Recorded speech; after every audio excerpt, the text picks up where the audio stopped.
Welcome to Merge Plus Diversity and Inclusion Podcast, a podcast where business leaders come together to celebrate diversity and inclusion, as well as share their inspiring stories with the rest of the world.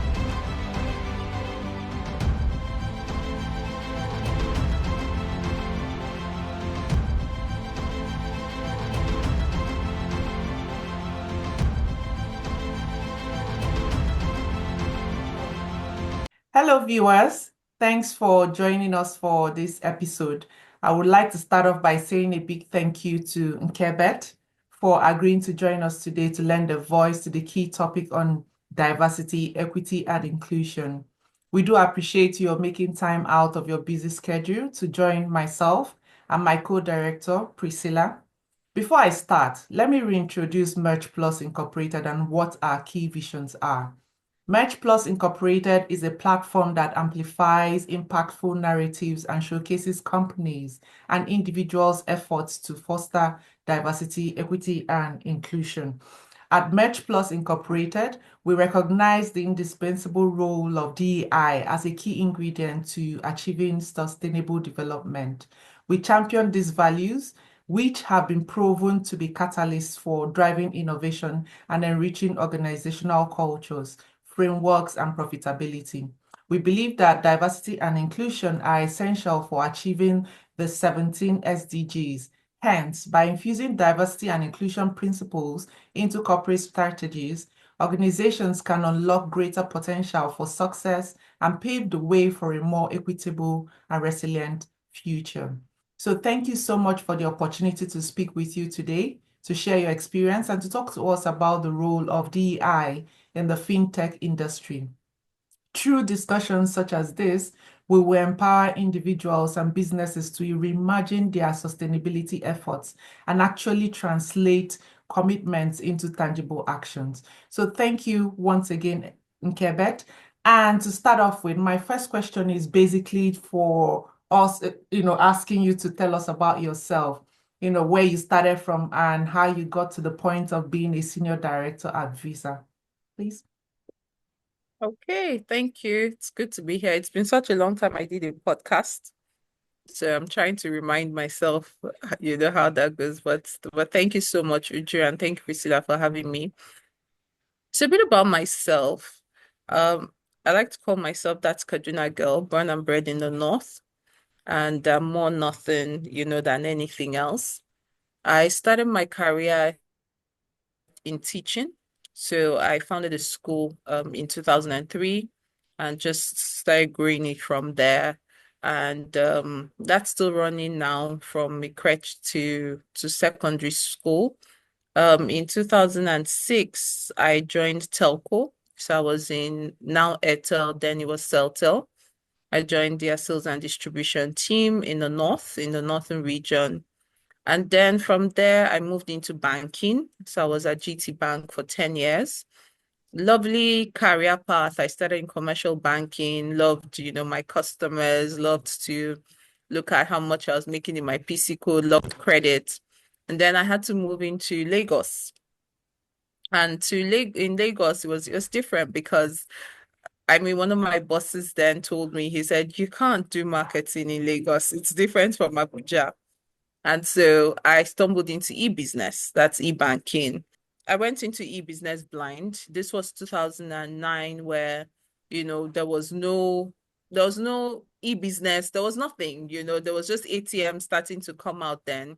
And so I was very proud, and I'm still very proud to be one of the pioneers of e-business in Nigeria, where we started to even move from what we called magnetic stripes, then cards, to chip and pin cards. So we moved to chip and pin. We did a lot of sleepless nights during the whole migration. We started the rollout of POSs as we know today in 2000, and that was 2009. In 2010, we started the rollout of POS devices, and then we moved into what everybody knows as e-banking now. And so I did that for 10 years, left GT Bank as the head of e-banking implementations, advisory lead for e-business across the GT Bank subsidiaries, and then moved into Visa. moving into visa is a different ball game. I always tell people that everybody needs to have a multinational experience in their career and in their lifetime because it was very different working in the bank. So in the bank, you could think of something, do a memo to the CEO. Oh, he's like, oh, I trust you. Go and think of it, implement it, and all. But it was very different in the global ecosystem standpoint. So I started out as the head of program management for what we call money movement, Visa Direct then, and I've held four roles at Visa now. So I'm now senior director for solutions delivery for Sub-Saharan Africa. So that covers technology, implementations, network processing, value-added services, our core products, digital, and I oversee the various clusters in Sub-Saharan Africa, creating centers of excellences around Africa. So that's what I do, and that's me in a snapshot. Thank you. Thank you so much. I mean, it feels like, man, I should just be model myself to how your career had progressed over time. Lovely, lovely response. Thank you for that. Priscilla, do you want to take the first question or the Okay, second? sure. Thanks, Nkebet, again for the opportunity to speak to you. You've had a very, very impressive career path. So, bringing us to what role DEI plays in the fintech space. There was a story we're looking at. So in 2023, the Financial Conduct Authority released a paper, right, introducing new regulatory framework on DEI in the financial sector in the UK.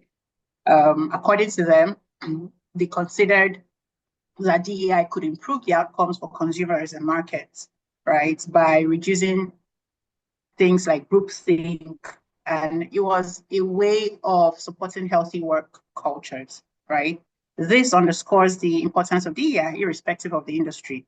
So, as someone who has worked extensively in the finance sector, how would you say DEI has generally improved in the industry? What does it look like in the finance industry in Africa? What does DEI look like? So and I know that for yourself and Uju who work a lot in DEI, I'm sure you always need to correct this misconception that DEI is just gender. A lot of people think DEI is, oh, let's include more women, let's include gender, but DEI is a lot of other things, especially in a global organization. DEI means bring in diversity from demographics. We ensure that in a team we have a lot more people that are demographically represented. DI also means bringing in people with divergent characters and traits in decision making. It also means bringing people from diverse experiences because you can have, and I'll give you a practical example. So some of us in our team, we're people who in our leadership team, we like to let's just go. Let's just go. When we face the problem in front, we'll sort it out. But let's just be going. And then it's so we have one or two people who are very cautious, who'll be like, no, let's write it, let's wait. And a lot of times you need those divergent characters, traits, and experiences because he helps to balance out decision making. There are times when you'd also, from a demographic standpoint, there are times when we've had to make decisions and we realized that we made wrong decisions because we did not we did not have the demography, the right demography represented in those conversations. So I give you an example. We want to make a change in the DRC, in Democratic Republic of Congo. And the only thing everybody in that room in the US knows is population of 200 million plus people. They have diamond, they have this, forgetting that less than 10% are financially included. Now, you need those kinds of diversity, equity, and inclusion representation in organizations, especially global organizations, to ensure that the right decisions are taken. There's factuality in, in thinking through things, and there is that experience that comes with solving issues. So I totally agree with that publication that came out, and I think it needs to be part of checks and scorecards in many organizations going forward because it's important. I hope I've answered the question. Yes, I think you've done a great job. So maybe a follow-on question to that would be, on the African continent, do you think we're doing a great job regarding growing in that DEI space, incorporating it in corporate strategies? Do you think that we've evolved to the point where we can beat our chest and say that we've seen significant growth and development in the DEI space on the African continent, especially as it relates to finance? We're definitely not there yet. We're not there.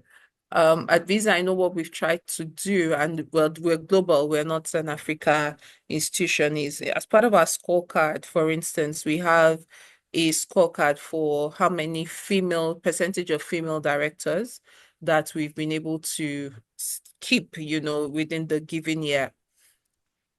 I've also seen a lot of more representation from a demography standpoint with regional fintechs. So ensuring that they have leadership across, those sectors. But there's still a long way to go because there's still the African mentality of what are women saying, or an unconscious bias that comes from a certain tribe. And so no matter what the person brings to the table, you already have formed how do I put it? So you've already formed an opinion before, based off of an unconscious bias. And it happens a lot in Africa. You see it happen a lot more with regional banks or with regional institutions within the continent. But I think more and more, as these regulations come forth globally, and as there are more DEI officers in those institutions, it helps. It brings in representation. It helps to ensure that the metrics are being calculated better. And so we're on that journey. We're not there yet, but we're on that journey, which is why what you both are doing is good. Awesome. Thank you. Awesome. Thank you. So we'll go over to you for the next Okay. question. All right. I think I really like that the fact that Visa is really making steps, actionable steps, not just they're actually walking the talk, right? In some aspects, right? Now, the next question for me is basically, so everybody thinks Africa, especially the financial services market, is growing and will continue to grow. As a matter of fact, there are quite a number of statistics that have shown that, we are going to be big. So for example, in 2023, the Boston Consulting Group forecasted that the revenue across Africa for fintech will grow at a CAR of 32% until 2030. And then McKinsey as well thinks that, the same market will grow by 10% per annum, reaching about $230 billion revenue by 2025. So obviously, Africa is a huge market that, if anybody is wise, they probably need to get in now to invest in. Okay. So my question to you now is, what steps can other organizations, I mean, Visa is taking some steps, right?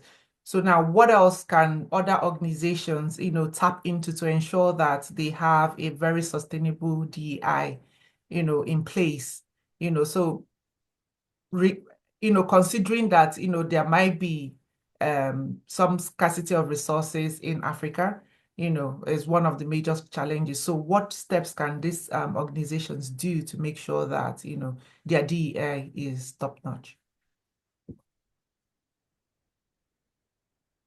So first of all, I'll start by saying, yes, that publication is true because Africa is now the beautiful bride. Mhm. Everybody wants to have a piece of Africa. Everybody wants to report in their earnings call. We're doing this in Africa. We're going into Africa.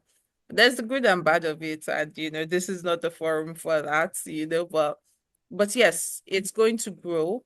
Financial technology is going to grow. Investments into the continent is going to grow. And the fintechs are going to be the largest beneficiaries on this. Not only the fintechs. So tech tech players from apart from fintech, tech players from edtech, regtech, insurtech, medtech, different technological advancements in the different sectors, right? Based off of the different things they play in would be the biggest beneficiaries here. But one thing is really important as we look at how Africa reacts to it is that Africa is not going to do much about it because let's be honest, and to what you said, there's also a lot of immigration happening. And so what needs to be done is talent needs to be created, born, increased. There has to be a place for um, talent growth, from a training perspective, from an empowerment perspective.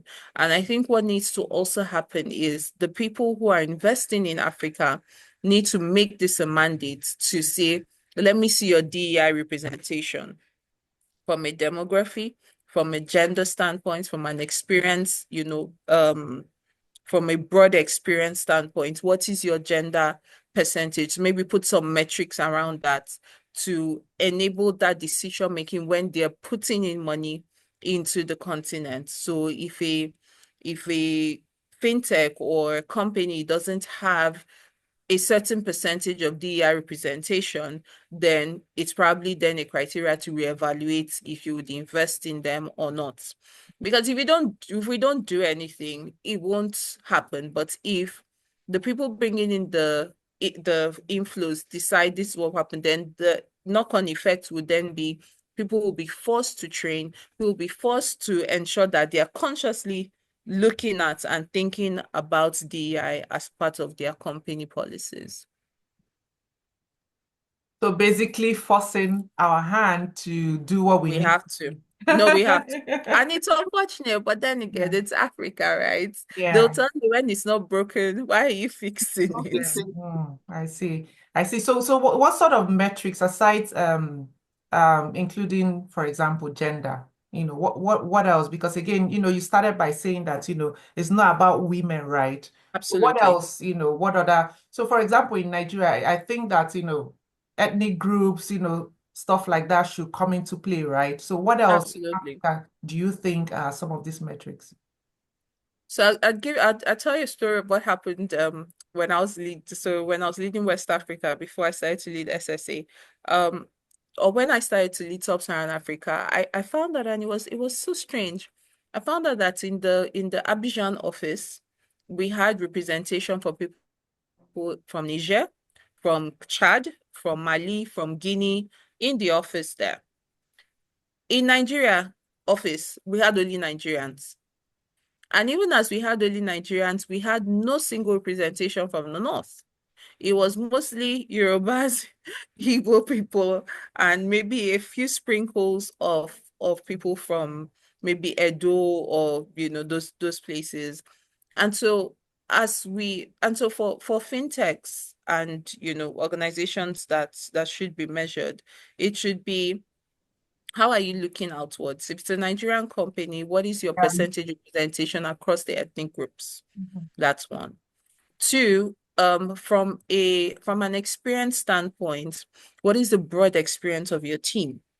So do you just have this kind of people like me who will just say, let's be going, let's be going. When we meet it in front, we will solve it. Or do you have a mix of people who are compliance focused, who are risk focused, who are, strong in technology, who even though are not handling technology roles, are very knowledgeable in that area. So creating balances across ethnic, across gender, across experience, because experience is very important because that helps even ensure that that growth is seen from an implementation standpoint, execution, and strategy. Okay. So it's going to be those three. And so the measures can be across district, can be percentage, it can be number of people, it can be what is your roadmap in meeting this as a prerequisite to more inflow.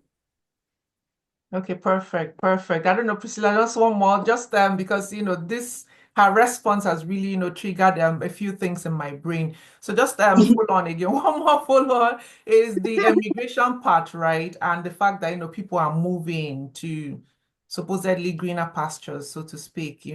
So what else can we do to keep people? Because if you don't make it very what was the word, very attractive for people, Attractive, you always yes. want to move on to somewhere else. So what else can you advise some of these organizations to do? Yeah, the country, of course, but some organizations as well. I know yours is international, so please speak to local organizations as well. I think I'll speak as someone who also just started a startup. So I have a startup called Intreensic, and we're advisory, we're a payment school, and we're also resourcing. And one of the things, some of the things I've put in place in trying to, I mean, you can't eliminate it. So let's say ameliorating the immigration, right, among our teams is just bringing that flexibility to work. So saying you can work certain number of days, at home and work certain number of days at the office, just so it eases that transportation every day. Secondly, is to expose them a lot to global trainings. And then the third one, which is most important thing I'd say is when you look at immigration in Nigeria, and I stand corrected, the percentage of immigration is mostly in the south, i.e. Lagos, Ibadan. There are a lot of people in the north, in Kaduna, in Abuja, in Benue, who are really good. But and they're not thinking of emigrating because they're a lot more family, they're there, they want to stay, where they're comfortable. Not comfortable because the economy is good, but they're not facing Lagos traffic. So a lot of things that frustrate people in Lagos to say they're going, they're not facing those things. So how about companies expanding their search for talent into those other places in Nigeria and giving them opportunities to work remotely, empowering them to be great, because you'd be amazed the talent that is in other parts of Nigeria that is not being harnessed. I have a friend who has a tech company, and he did a program in Maiduguri and was able to train about 50 software engineers who are now developers. They're still in Maiduguri, young guys, young ladies. They're still in Maiduguri, but they are top-notch developers. They're never going to leave Maiduguri, probably. Maybe 2% will leave, as against training 10 people in Lagos and 9 will leave to Canada. So organizations need to expand and expose themselves to say life is not Lagos, life is not Ibadan. There is more in Nigeria, and there are a lot more talents in the East, for instance. There are a lot of people in the East who are not going to go abroad, who are super intelligent, but because they are not given that opportunity, they are not able to shine. Thank you. Excellent. Excellent. I truly love your responses. We need to look outward, give people more opportunity, explore the exceptional pool of talents that we have across the country. And I know, and I'm sure it just does not work for Lagos or Nigeria. It's something that we can also translate to other African countries. Absolutely. So to my next question, I know that you've touched a lot of the points from your responses, but I just wanted to hone in on your role and how you incorporate DEI principles in your corporate strategy. So tell us, how do you do that? In what ways do you incorporate DEI principles in your corporate strategy as a senior director at Visa? And how has this translated in your business performance, in the business performance of your organization? How do I incorporate DEI? I think DEI comes in every day. It comes in the and it's not one strategy you use. It's how you're able to empower your team. how you're able to ensure that their opinions matter. So for instance, I have in my team a manager in the DRC. I would never take a decision on the DRC without him giving his stamp of approval. I won't say because I'm a senior director, I don't know the markets. And so that helps in empowering them to take decisions and feel included as part of the strategy. I would never take a decision on Tanzania without speaking to the team there.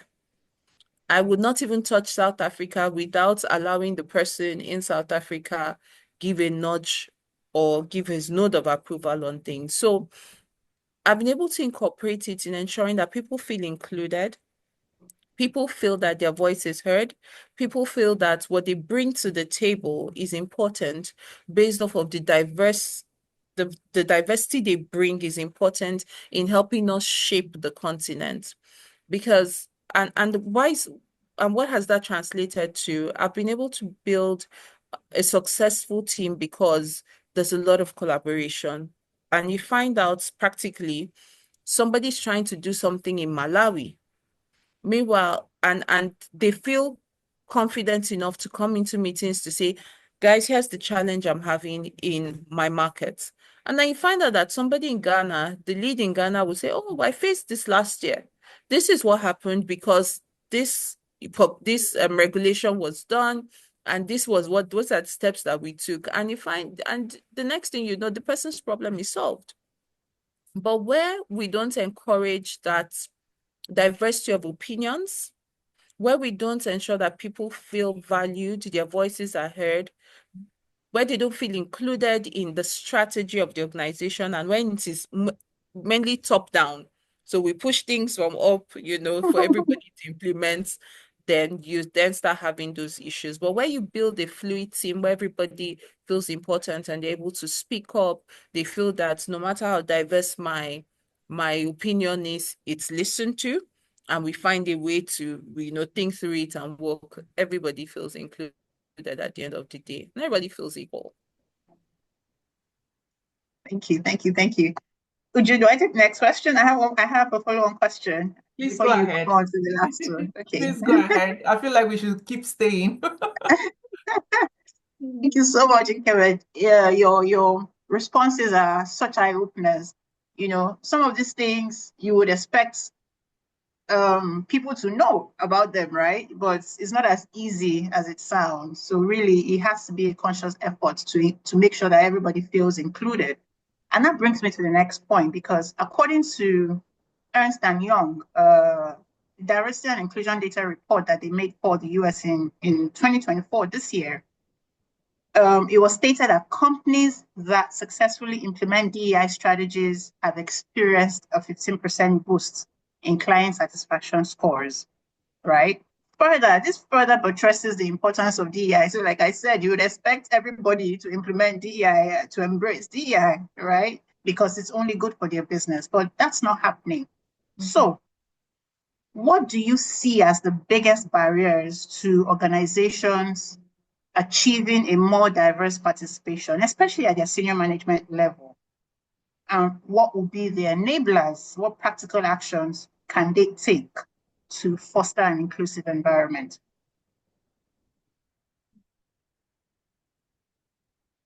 It's a very funny question. I think I'm just going to say it in one word: unconscious bias. If there, and I see play a lot in global organizations. Don't know it. They don't know just bias. And it reflects in the way they respond to things.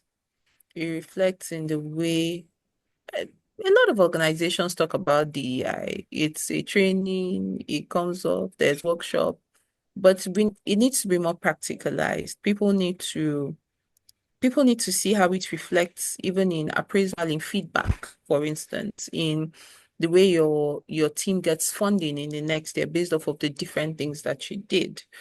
So because without that, everybody just keeps working every day, just keeps pushing the envelope. As long as we're making money, as long as the balance sheet is adding up, who cares? But where it is brought in as a metric, especially at senior level, where you start to ask some questions that starts to make people think, did I really run a diverse team this year? Was my team really able to say they felt part of the organization? Did they feel included? Those questions that allow leaders go back to think. Otherwise, just making it as, oh, we had this webinar on DEI, or we did this, it's not going to work. It won't push it will just, yeah, we know.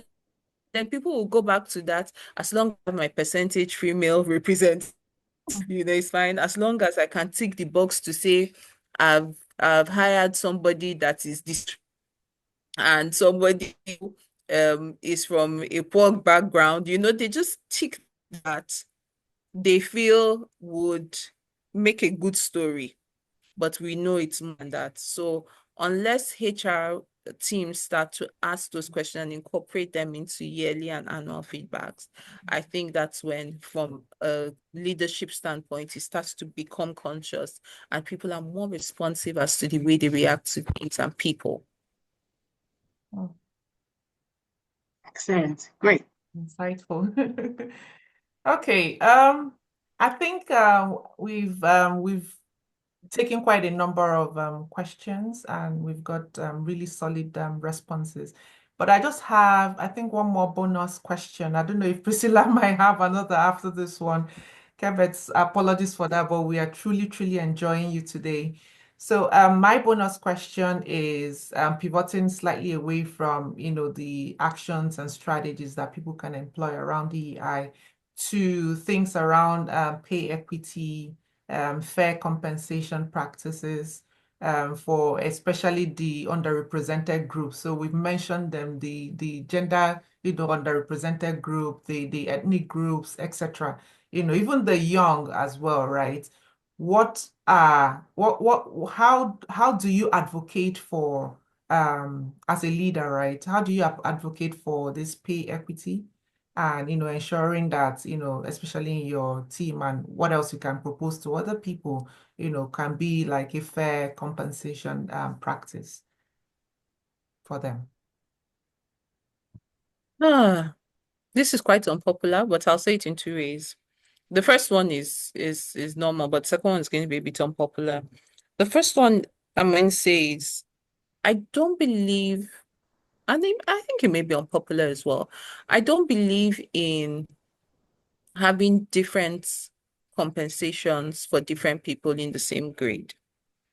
If you come into a grade and you're an analyst, for instance, or a manager, there should be a band and people should be compensated fairly, regardless of where you're from, regardless of where you're situated. There needs to be a centralized approach with the way compensation is calculated. I struggle a lot when I see someone who is a manager earning more than somebody who is a senior manager just because he was able to, maybe he was hired expensive or something, then you make him a senior manager, right?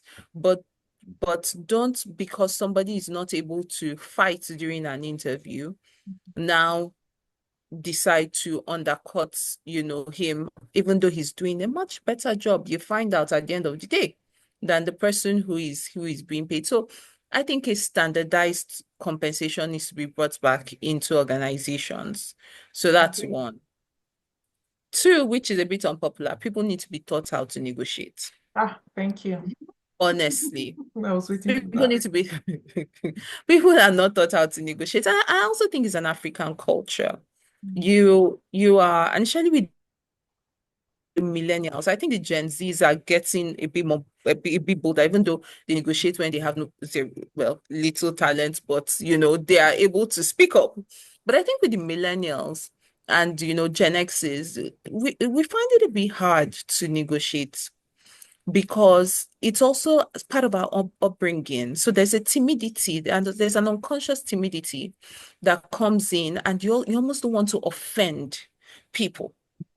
So negotiation needs to be taught a lot. from webinars, from maybe social media, whatever it is, people need to learn that it is okay to say no. It is okay to ask for more. It is okay to ask for a fair compensation. And fair compensation is not only when you're getting a new job. Fair compensation is also when you need to be promoted. Fair compensation also means if there's an inflation in your market where you are staying. Fair compensation means if cost of living has changed, how are you able to speak up? How are you able to negotiate without sounding like you're whining or sounding like you are, complaining in a factual and decisive way that enables actions to be taken? So those would be my two suggestions on what should be done, really. So just to take you on that last part, right? Speaking up in organizations, I think I saw a story few days back of I can't quite remember what it was, but somebody spoke up, and guess what? I mean, they put out an email that, because you spoke up, you're fired. And I'm like, that's probably one of the things that play on people's need or their fear to actually speak up. Yes, everybody can see that things are getting worse or inflation is growing and stuff. It should be obvious that, okay, as things are like this, we should be topping up, right? But it's not that obvious. And then you go to speak up and then they make you the scapegoat, that sort of, So that's act. why it needs to be taught, Yeah. because there's a way to do there's a way to do the right thing wrongly. You're speaking up, it's the right thing to do, but the how. How did you do it? How did you engage? What was the manner in which you did it? Were you sending an email trying to complain? Did you engage? Did you follow the right procedures of the organization? There are different, the backstory of probably that publication which you saw, which wasn't told, was probably the how of how it was done. So there are ways to get things done. Organizations need people. I don't know any organization who isn't hiring right now. They need talent, especially in Africa. Talent is gold. And so, first of all, don't negotiate when you are the talent that they are trying to get rid of, you know, because that's just going to be a reason to say, Uncle, please carry your bag, just be And going. go. You, you know, and so first of all, who are you in the organization? Are you someone who is valued? Secondly, what is the how? How are you engaging on it? Did you follow policy? Did you look at the policy of the organization? Did you feel the pulse of the organization? And lastly, I would say you're not a tree. If you've done all this and it's not working, move away, go somewhere else, right? But people need to, and that's why, to my earlier point, it's important to be taught the art of negotiation, because all this will be embedded in it. Perfect. Thank you. Response. Thank you very much, Nkebet. I would just ask, what would be your final parting words to the fintech industry, to organizations, even to individuals? How can they champion diversity and inclusion in their small space, in whatever space they find themselves? So a few things. One, think of it, do a an introspect. Are you one consciously excluding people because you have an unconscious bias based off of your upbringing or your background or your foundation? Think about it. Are you doing that without knowing? Two, for leaders, look at your organization. What's your diversity index looking like? Do you have representation across gender? It doesn't have to be equal, but do you have an adequate representation across gender? I've had to do advisory for a number of fintechs, and as part of it, I've had to do a lot of reorg, in their reorganization. So look at your organogram. Do you have the adequate experience levels across the team? How is that helping you in your strategy? How is that helping your decision making? And I think lastly, for fintechs who are growing, how are you demographically presented from a diversity standpoint? If you're not doing that, you probably need to start that now, because as more and more information and as DEI becomes broader, it's also going to be a key indicator for growth to measure growth across the fintech industry. That's Thank it. you. Thank you. Thank you. Thank you so much. Like Uju and I are truly grateful for the opportunity to learn from your vast experience within the fintech industry. It's been our pleasure hosting you today, and I'm sure that when next you come, you would do us the honor of speaking with us. Thank you.